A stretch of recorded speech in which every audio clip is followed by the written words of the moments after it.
Magandang araw po sa inyong lahat, lalo na sa ating mga pinuno, kawal at kawani ng Hukbong Katihan ng Pilipinas.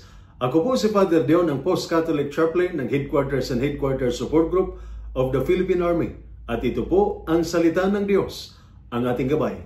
Ngayon po ay Sunday, July 6, 2025, ng ika-14 na linggo sa karaniwang panahon. Marami sa atin ang palaging nasa laban, hindi lang sa labas, kundi sa loob, pagod ng isip, bigat ng damdamin, at panggigipit ng konsensya.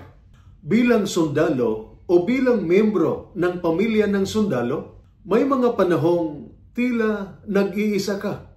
Ngunit ang salita ng Diyos mula sa ating mga pagbasa sa araw na ito ay nagsasabing, hindi ka nag-iisa. Isinusugo ka, ngunit may lakas kang kasama. Sa ating ebanghelyo ngayong araw, isinugo ni Jesus ang 72 alagad upang maghatid ng kapayapaan. Hindi sila perpekto, hindi sila sikat, ngunit isinugo sila dahil sila'y handa. Ganito rin tayo, hindi perpekto, ngunit pinili pa rin ng Diyos. Kaya nga sa gitna ng pagod, ingay at gulo ng buhay, ang Diyos ang ating lakas. Sabi ni Propeta Isaiah sa ating unang pagbasa, kung paanong inaaliw ng ina ang kanyang anak, gayon ko kayo aaliwin. At ang sabi ni San Pablo sa kanyang sulat sa mga taga-Galacia, ang ipinagmamapuri ko lang ay ang krus ni Kristo, hindi ang ranggo ang nagpapalakas sa atin. Hindi ang posisyon. Ang nagbibigay ng lakas ay ang pananampalatayang may tiwala sa Diyos. Ito ang ugat ng spiritual at moral resilience. Lakas ng loob na hindi galing sa sarili, kundi mula sa Diyos. Kapag tapat ang puso, matatag ang loob. Kapag may pananampalataya, may direksyon ang buhay.